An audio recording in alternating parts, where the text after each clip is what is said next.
Well, thank you everybody for joining us today. We appreciate you taking some time to come out with this webinar. We have Michael with SERVPRO of Harrisburg West. He's going to be talking a little bit about safe practices, some things you could be thinking about getting started to do, what you could be doing in the interim or when you've already started to reopen. And we'll be using the chat feature, as I said, at the bottom to ask questions. If you want to ask questions while he's presenting, Michael's going to take a look at them and can answer them, or we could just wait until the end. And with that, I'm going to turn it over to you. All right. Thank you so much, Hope and Eric, for your association for allowing us to present today. Really appreciate the time.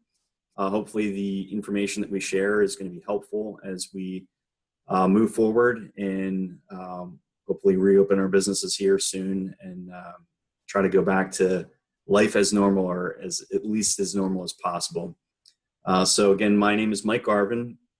I'm the Senior Account Manager with SERVPRO of Harrisburg West, and we'll just be kind of getting into some information here regarding best practices for safely reopening our businesses. So if we look at the first slide, if you're anything like me, you heard about the coronavirus beginning in different parts of the world, and it was spreading. And not that we're indifferent to it, but we've been through, the bird flu, the swine flu, Zika, SARS, different things that we've been affected by on a global scale before. And so you hear it in the news and it's like, oh boy, that sounds really bad, but it's not really affecting us, at least not like this. And I remember getting a text message, a very long text message from a friend of mine who I've known for a while. And it was a long text message. He said, I just got out of this meeting. He's in the financial sector, so he was privy to some information that maybe some of us weren't at the time. And he said, this could get really bad. So I called him. I was like, Brian, share with me what you know, what's going on. And so he started talking about the possibility of, businesses being shut down, stay-at-home orders, and it just sounded crazy. And so, as you can see on this slide, just different things in the news that, kind of hit us out of nowhere, right? I mean, this thing just sort of almost overnight changed our way of life. I remember Monday, March 16th was the first day that my children didn't go back to school, and it just felt weird. So it doesn't matter what business you're in, whether you're an owner, an employee, what state you live in, this has affected everybody on a global scale. So if we look at the next slide, considering what life has been like for the last 2.5, 3 months now, it's been weird. But as we move forward into the future, we want to get back to our way of life. We want to get back to normal, especially from an economic perspective. We want to be able to operate our businesses, our restaurants, our hotels like we did before. So we're probably thinking about ways to do that. We're thinking about our employees. We're thinking about our operations. Something that we don't want to be tone deaf to is what the consumers feel. What are they thinking? What are they feeling? Well, a recent poll conducted by the Harris poll, in interviewing over 2,000 adults in America, 89% of consumers are concerned about returning to a brick and mortar business, and 40% of those cite the cleanliness of the facility as their top concern. So obviously this whole thing has been so politicized, and without getting into the politics of it, regardless of what your political viewpoint is, the fact is people are concerned, people are fearful. And so as business owners and managers, we need to be mindful of that. So knowing that people are a little freaked out, a little concerned about returning to, brick and mortar places of business, whatever that business may be, whether it's a retail, place, restaurant, hotel, motel, whatever it is, there is concern there. So how do we address that? If we look at the next slide, all the information that I'm going to share over this slide and the next slide has been derived from a combination of the Commonwealth, Pennsylvania Health Department, the FDA, CDC Guidelines, OSHA.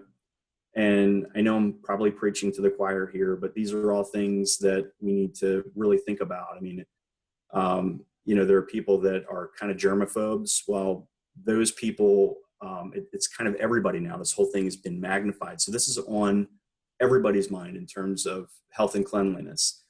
So when we consider our employees, I know there's been some businesses that have gone as far to take a temporal scan. They won't let you in the building, whether you're an employee or a customer, without a temporal scan. There's questions, where have you been? Have you been affected by the virus? Do you have symptoms such as a fever, cough, difficulty breathing? These are proactive steps that we need to implement, really all businesses, but especially if we're opening our establishment up to consumers, knowing that they are concerned, they do want to know that the place is clean. Obviously, if somebody's not feeling well, that they should stay home. That just goes without saying.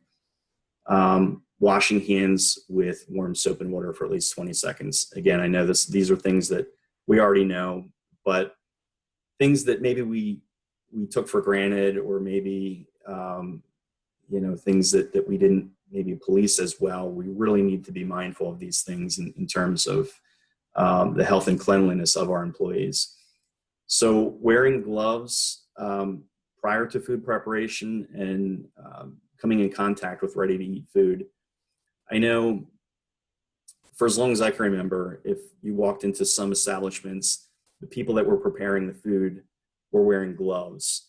Well, now it's gloves and masks. And I think even as the fear and the virus begins to subside, I feel that there's probably going to be people wearing masks. Anybody that's preparing food, it's probably going to be a good idea to wear a mask, even if it's not mandated. I mean, currently it is. But again, even as this subsides, I think, gloves and face masks, both for food prep is pretty much going to be a must going forward. So have food prep staff always wear a face mask and gloves. So when we consider cleaning and disinfecting, we think about disinfecting all high-touch surfaces, your doorknobs, handles, countertops, tables, display cases, appliance handles, whether it's in the front of the house with display cases or in the back of the house with, handles, doorknobs.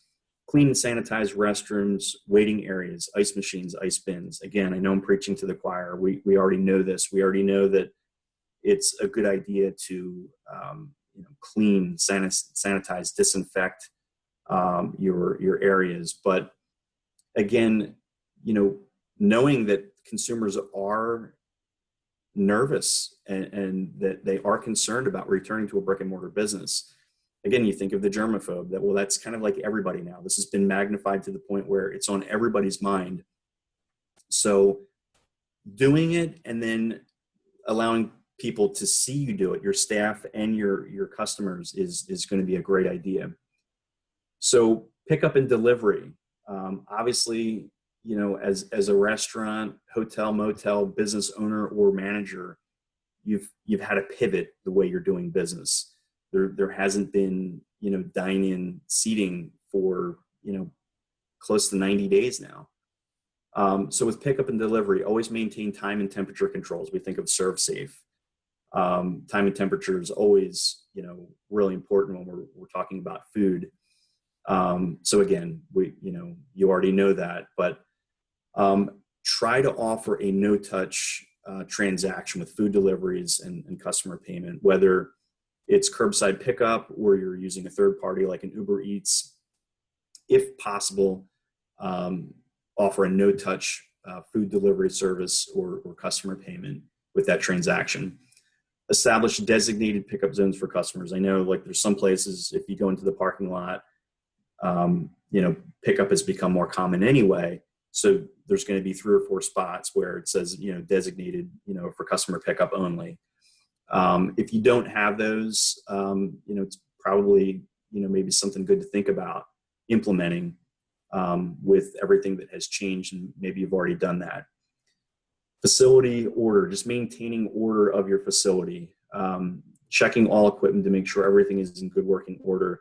Because of the pivot that a lot of restaurants and hotels have had to make, where you don't have people coming into your facility, or at least not as nearly as many, there might be equipment that maybe you haven't used or haven't used as frequently that you want to check to make sure everything is in good working order. And again, these steps, all these processes are for best practices as far as establishing your operation in reopening.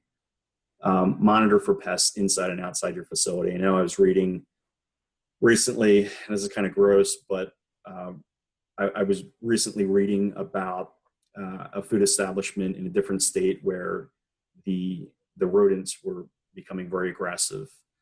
That could be for different reasons, but again, this is all kind of a domino effect with the change that we've had to make as business owners and managers with a direct result of COVID-19. And then, of course, social distancing, restricting the number of staff and customers in high gathering areas, such as sign-in, sit-in dining, bars, kitchen. I mean, that's kind of been forced on us anyway. And even in the green phase, you know, we're talking about going from red, yellow to green. There are, you know, social distancing imperatives in place that must be followed. So, I mean, it's good to follow that anyway in terms of keeping people safe and healthy, but it's also being enforced. So I know, like, a lot of retail places that I've been in, you know, there's signs everywhere, you know, keep your distance, wait here. They have tape on the floor. You know, some have even gone as far to have like a one-way, you know, one-way aisles, one-way in and out. You can't, you know, go in the entrance and out the exit. You know, it was kind of both, you know, depending on the facility. And now it's mandated that for social distancing purposes that you have to follow certain guidelines that maybe weren't in place before. So if we go to the next slide. Okay, so we know the CDC guidelines, we know FDA, you know, the Pennsylvania Department of Health. We know everything that I just went through. We probably have already heard, we already know, but it's good to just kind of reestablish that. Again, going back to that concerned consumer that we're anticipating inviting back into our establishment, whether it's a hotel, motel, or restaurant. And so I included this slide because those information sources, those slides tend to feel kind of cold and academic. And we just want to get back to life. We want to enjoy life the way it was. Like, I know my wife and I, we really enjoy traveling. I enjoy a night out on the town, just, you know, going to a great restaurant, ordering a meal, enjoying an adult beverage. We want to get back to that. I don't even mind, you know, if it's crowded, you know, the noise in the back of the house, but the clanging of the dishes and the silverware, that doesn't even bother me, because it's just kind of a sort of an energy, a buzz feel that is just enjoyable. And we really want to get back to that, especially from an economic point of view. We want to get back to that. And we just want to enjoy life. We want to get back to life as it was, but we want to do it safely. We want to do it wisely. So if we look at the next slide, the Environmental Protection Agency has created a list of product that is both safe and effective for fighting COVID-19. So the coronavirus has been around for a while, but this novel strain of coronavirus known as COVID-19 is what we're speaking of specifically here. The EPA has created a list of products and solutions that, when we think of efficacy in terms of fighting COVID-19, and the two things that they look at: is it safe? Is it effective? You could have products that are safe but aren't effective in terms of disinfecting. You could have products, harsh chemicals, surfactants, that are effective, but maybe they're not safe. They're not safe for food, plants, your employees when they're using those products.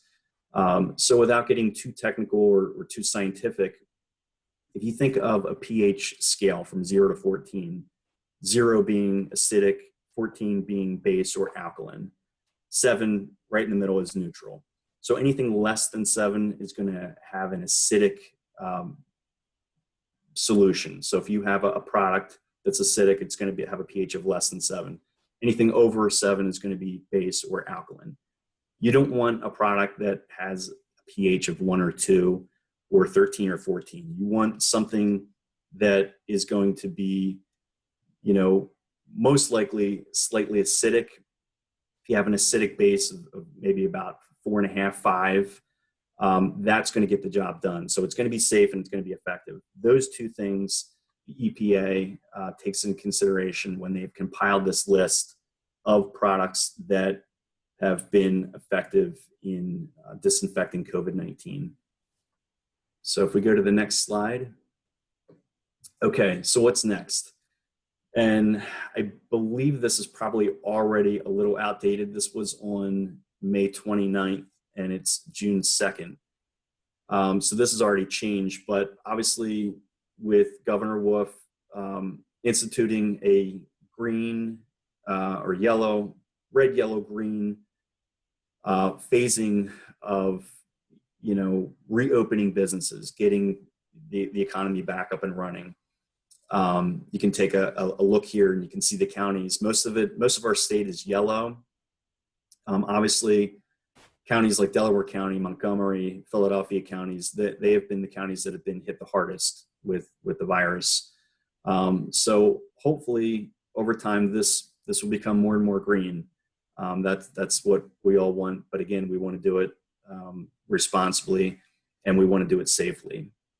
So again, this is probably already out of date, but we're going to see hopefully more and more green as we move forward. So we looked at different guidelines that were kind of a compilation, again, of the Health Department, Pennsylvania Health Department, FDA, CDC Guidelines, OSHA. So what are some proactive steps that we can take that might not necessarily be mandated right now? They may be in the future, but things that we can kind of think about in terms of addressing the public's concern and you know, employee concern as well. You know, the employees that are returning back to our places of business, they may have the same concerns as the consumers. So what can we do to be proactive in the steps that we can take in fighting COVID-19 and reestablishing our operations and putting people's minds at rest? So we looked at the EPA slide in terms of approved chemicals that are approved to fight and disinfect COVID-19. So if you get a health inspector that comes into your facility going forward, maybe in the past, you know, things were overlooked. You know, for example, if you had an employee that was maybe spraying tabletops, countertops with Windex, probably not the best source or use of that product. Maybe that was something that they noticed that was kind of overlooked. You know, they're human beings too. Maybe they had a long list of places that they had to visit that day, you know, and they didn't mention it. They didn't say anything. That is probably going to change. There's, you know, most likely going to be a little bit more of a clampdown on what type of product we're using in our facilities. And is it on that approved EPA list? Again, the EPA looking at product that is both safe and effective. Again, products that can be safe, but maybe they're not effective. Products that are really harsh chemicals that use synthetic fragrances or dyes that, you know, maybe they're effective, but they're not safe. So you want a combination of a product that is both safe and effective that is going to be on the approved EPA list. Again, going back to employees, especially with food prep, wearing masks and gloves. I think probably over time, we're going to see less and less people wearing masks out in public as the virus subsides. Employees preparing food, that's probably, I mean, I think it's mandated right now, masks and gloves.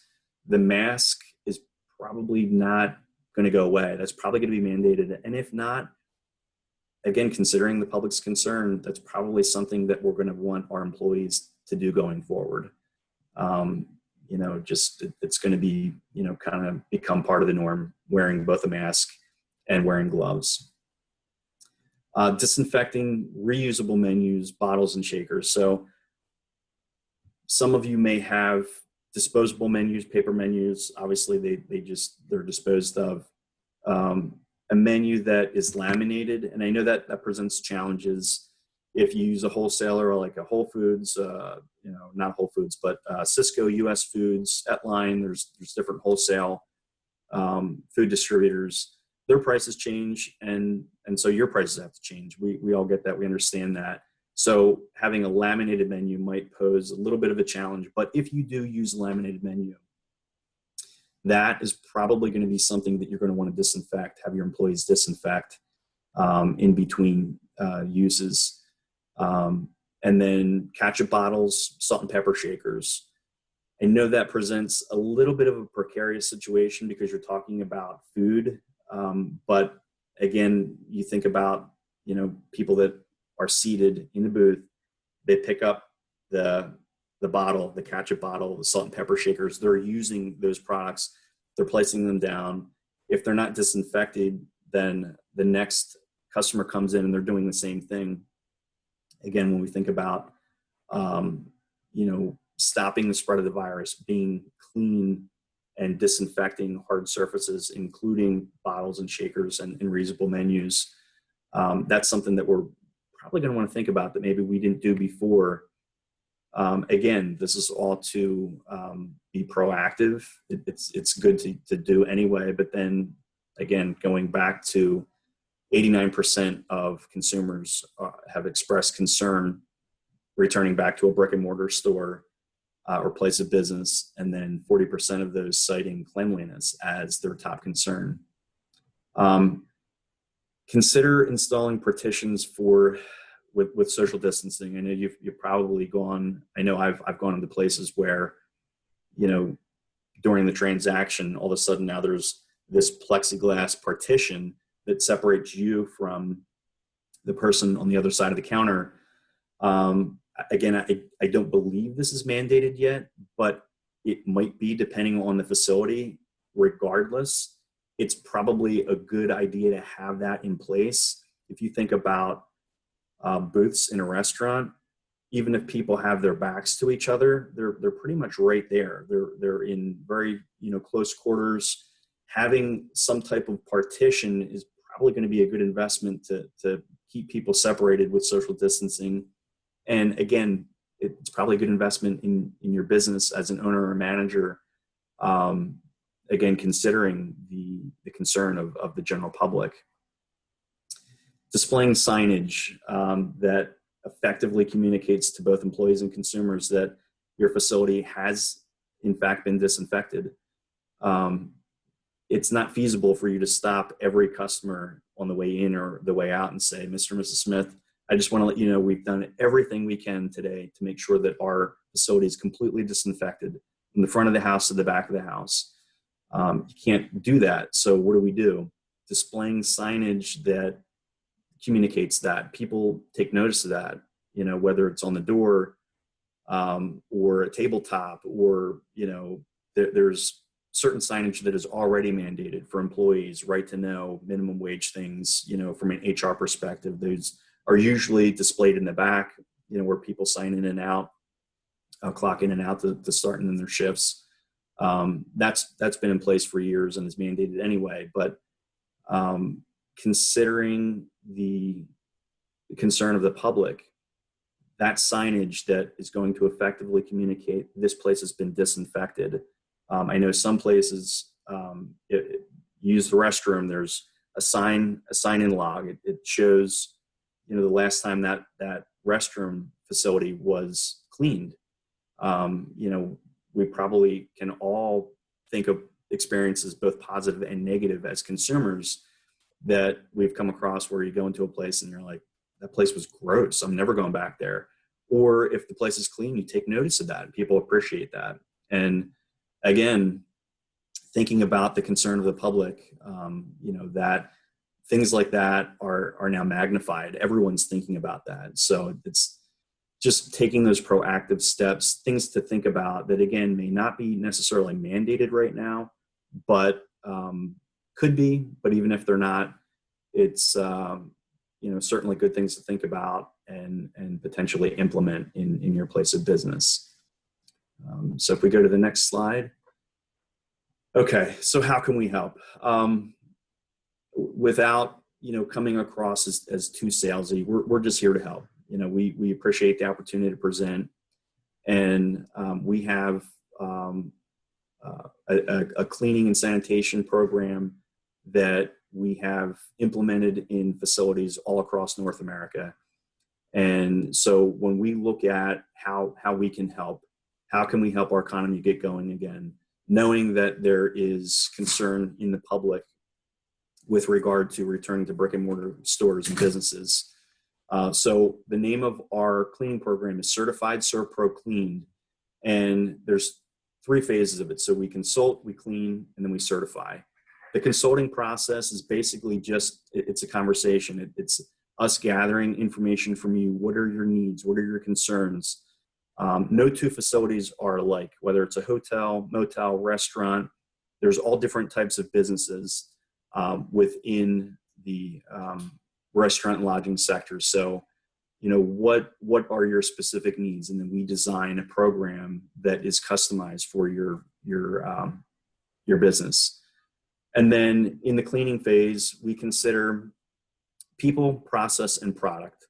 So our people are highly trained professionals. These are not minimum wage people. They are all IICRC certified. We use a botanical disinfectant. When we go back and we looked at the EPA approved list for chemicals to fight COVID-19, it's both safe and effective. So it's a botanical disinfectant, which is safe for product, food product, and plants and people. And our process is both a combination of manually wiping and fogging. So maybe a lot of people weren't used to the idea of fogging, but now you've probably heard about it more in the news. We have a fogging apparatus that we will bring in. It disinfects the air and all hard surfaces. So it's a combination of manually wiping those high touch points like doorknobs, sign in, sign out kiosks, display cases, door handles, all those things, all high touch points, all hard surfaces, both manually wiped and fogged.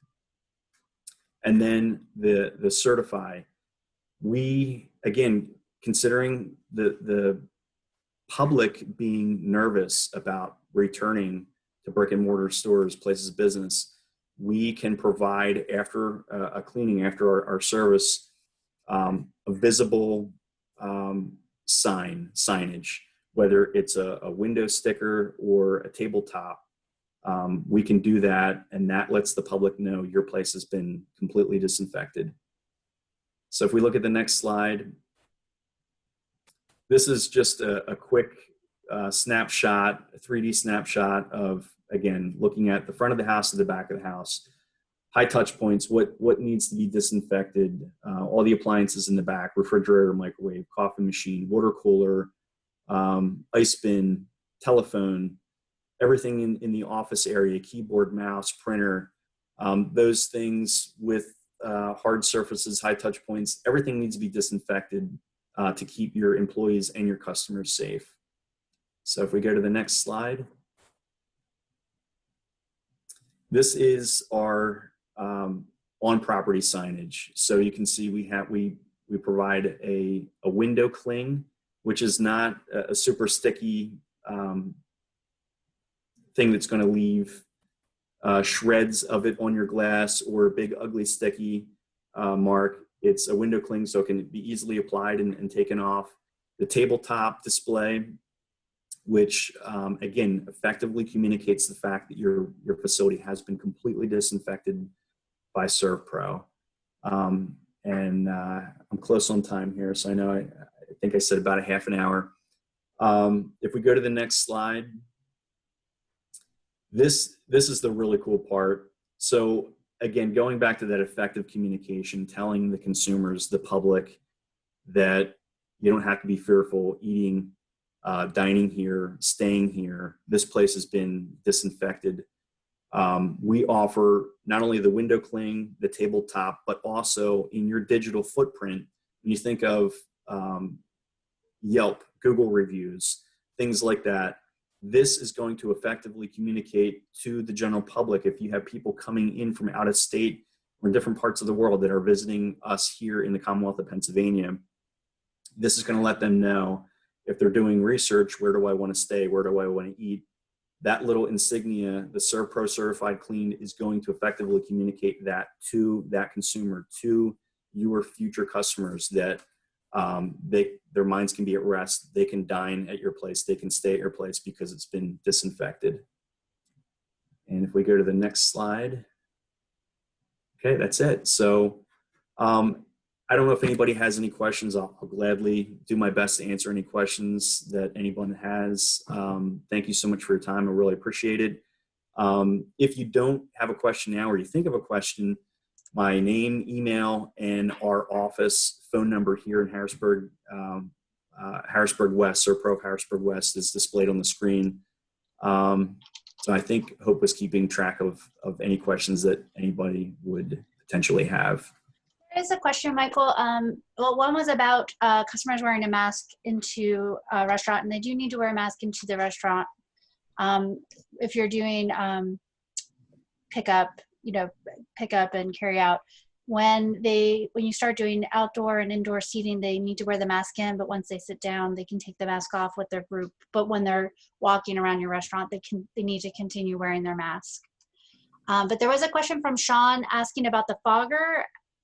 Is the fogger a disinfectant or just sanitizer? Great question. So when you think about cleaning, sanitizing, and disinfecting, there is a difference between all three. So cleaning is your basic, just kind of wiping, like what you can see visually, removing dust and debris.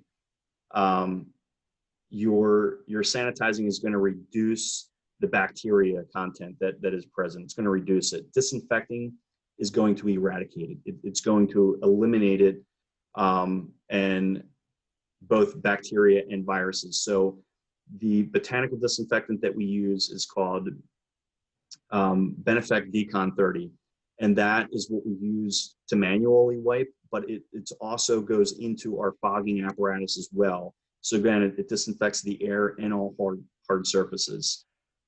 We generally recommend that there is an 8-hour downtime in between those cleanings, because that is a product that is in the air, and even though it is safe, it's effective in disinfecting hard surfaces in the air. So generally we go in when there's no customers or employees there, and there's, again, generally recommend that there's an 8-hour downtime in between when, you would re-access the building. But that fogging apparatus does carry the product. It's stored in a pouch and then sprayed out into a fine mist. It's not like we come in with a fire hose and just soak everything in your facility. We do recommend that loose paper is gathered up and stowed away, because even with a fine mist, it will tend to wrinkle loose paper. But again, that product that is approved on the EPA list is used in our fogging devices as well. Hopefully that answers your question. Great. Deborah had a follow-up question about masks, and please, for everybody, we have a webinar tomorrow that will address a lot of these other questions that you're asking about masks. Melissa does a presentation at 11 tomorrow about what is required or not required in the state. But chefs and cooks do need to wear a mask, but not if it impedes their ability to do their job. I don't see any other questions coming up about the what you had just presented, but as Michael said, his email is up here and his phone numbers are here. And if you would like to reach out to him on a separate from this and ask some questions, I'm sure he'd be welcoming Absolutely. to any questions or concerns you may have about getting up and running again. I think that's it. I mean, if no one has any other questions, we have recorded this and we'll be sending this out and putting it up on our website. And Michael, we appreciate you taking the time out of today and presenting this information. It was really useful for everybody. Likewise. Thank you so much, everyone, for letting us present today. I really appreciate it. Great. Well, thank you, everybody, and have a nice day. Thank Bye, you. Michael. Thank you.